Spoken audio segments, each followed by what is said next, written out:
Good morning. It's Sunday, July 17th. Beautiful day out today, and I thought I would take a quick walk around the front yard just to show you what's been happening for the last couple of weeks.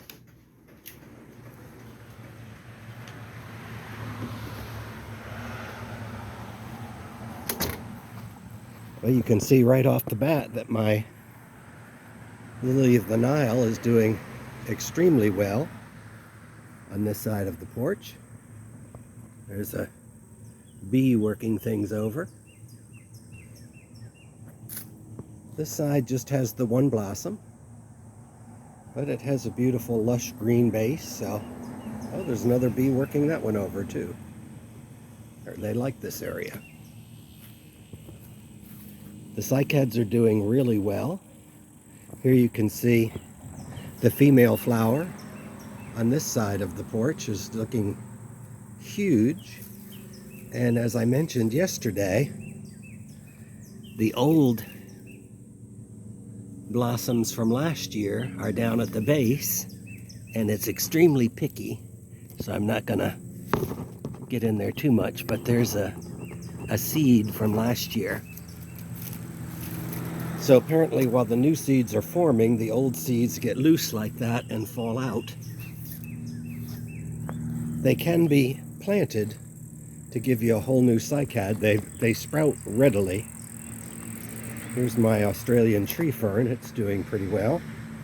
I just got that this year.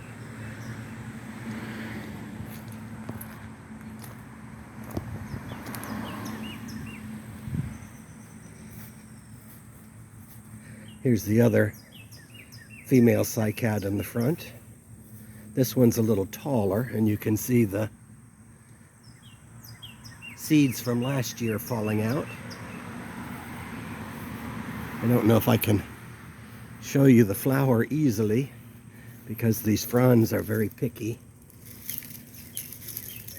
But you can see that it's huge in the center. This banana tree has done really well. This is one that did not freeze back this winter. Actually, there's two there. You can only, it looks like one, but there's one right next to the other. So it's possible that these might have fruit. You basically need you need one winter where the frost doesn't kill them back in order for them to have fruit.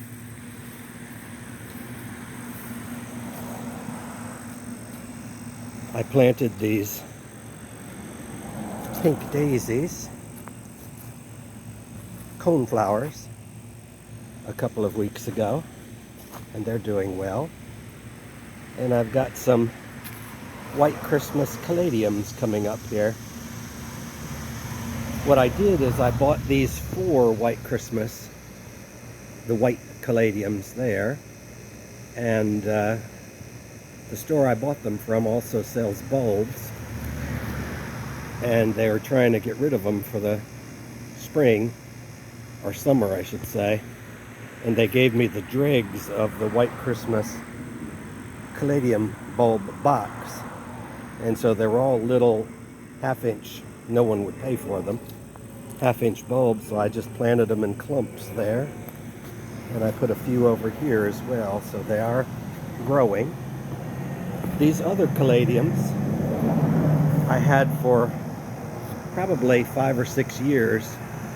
I don't remember what they're called, but they come up year after year. The tricky part is trying to match them is almost impossible because there are hundreds of types of caladiums to choose from. And of note here is my Encore Azalea that's blooming in July, and you can see there's a lot more buds coming. This one is called Autumn Carnation. It'll bloom, should bloom pretty much through the fall.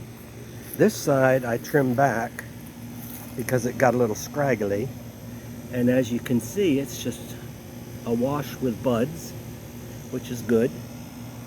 So that'll bloom this fall.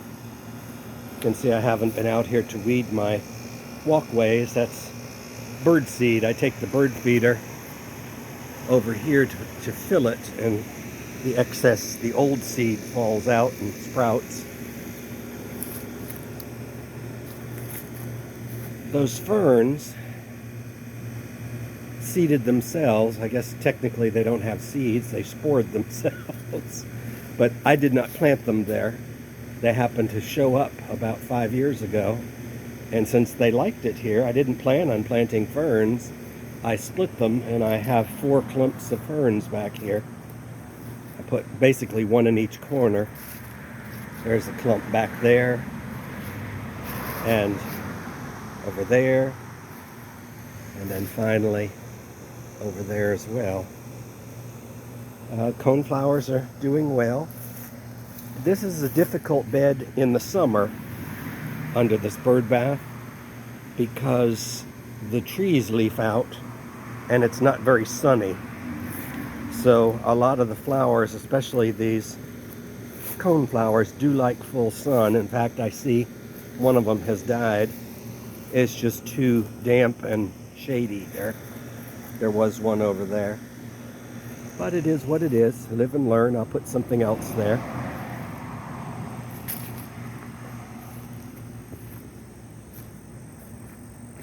Things are still looking good over here. I do have a Limelight Hydrangea. Looks like it's just about ready to bloom. And this is my cassia that earlier this year was on my deck in a pot, and that's where I wound up planting it. I had a palm here, a needle palm, just like this one. I got them at Lowe's for like $5 at the end of season a few years ago.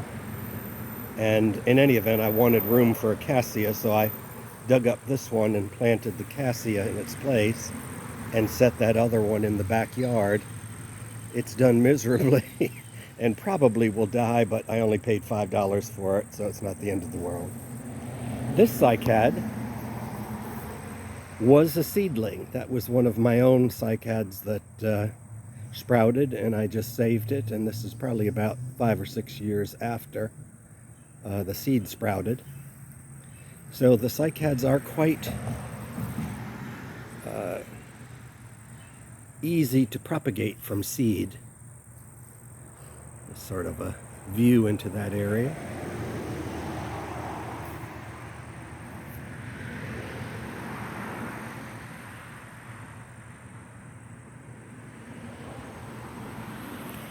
And the other thing I wanted to show you today was my string beans.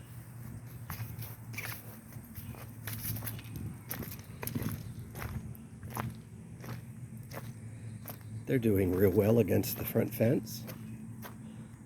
It's not the prettiest thing to look at, but it's basically a row of something green.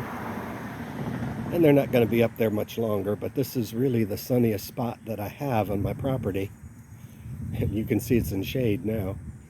So I thought they would do the best here. So we'll see.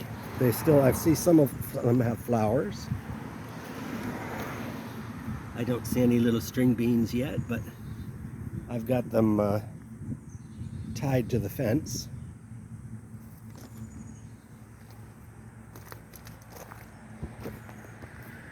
And there's my little seating area. It looks very inviting, although to be truthful, other than about this time of the day, it's too hot. And here's a little view of the sidewalk to the backyard. So that's about it for today. I'll leave you with the picture of my little seating area. Have a good day. Bye-bye.